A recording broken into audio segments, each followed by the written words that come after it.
So let me start by saying that it means a great deal to me to be here at Kendal. It's my first time, but mostly because I started climbing here when I was studying at Sussex University. I was part of the mountaineering club, and they introduced me to climbing all over the national parks here. So why was I at Sussex and climbing mountains? Well, I think my paradigm was death, a double death actually. I was barely, well, I don't think I've turned 21 yet, and my mother died of the same disease that my brother did the year before. So basically I was in my third year of college and I lost both of them, and I just felt, and I guess that's why I ended up in Glacier National Park for a summer, losing or escaping from all of that in the mountains, and then eventually at Sussex, sort of treating mountains as sort of that physical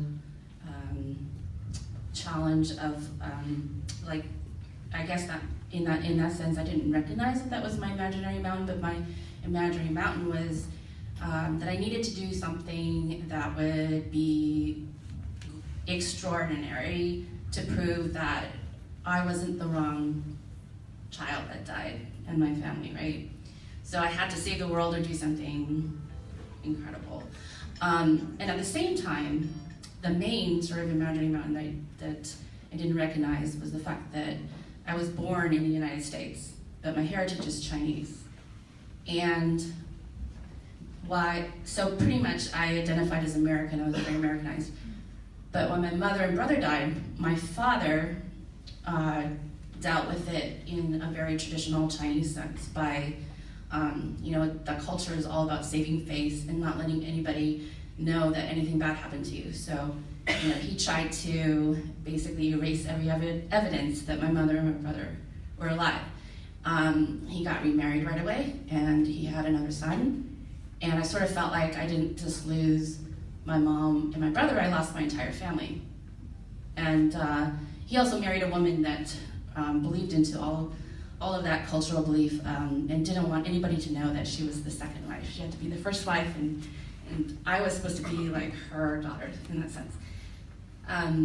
So anyway, eventually I ended up in a very dark place, and that is when I was adopted by a Navajo woman who had 4 sons.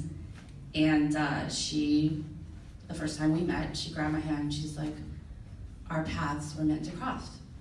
And as it turns out, she said that I was the daughter that she never had, and it took many years for her to teach me the Navajo philosophy of what they believe in terms of mountains, but the entire Navajo worldview is governed by 4 mountains.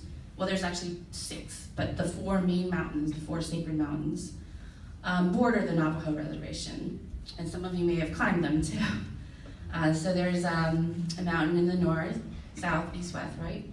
And they believe that the mountains at each cardinal points function to protect people and to help us lead balanced lives. So a lot of their way of thinking is based upon these 4 mountains, and they all represent a different concept. So in general, you start in the east direction, and that one is about thinking and planning. So that's kind of where you start things. And then you go to the south, and the south is action. And then you go to the west, and that's the wisdom that you've gained from your journey. And then you end up in the north, and the north is reflection. So I didn't realize it.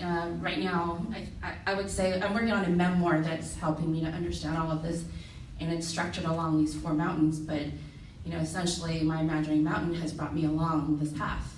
And I'm at this point of reflection now where a couple things I've learned about my imaginary mountain is that I thought I lost a home. I thought I lost my culture too, because I didn't identify at all with the Chinese culture.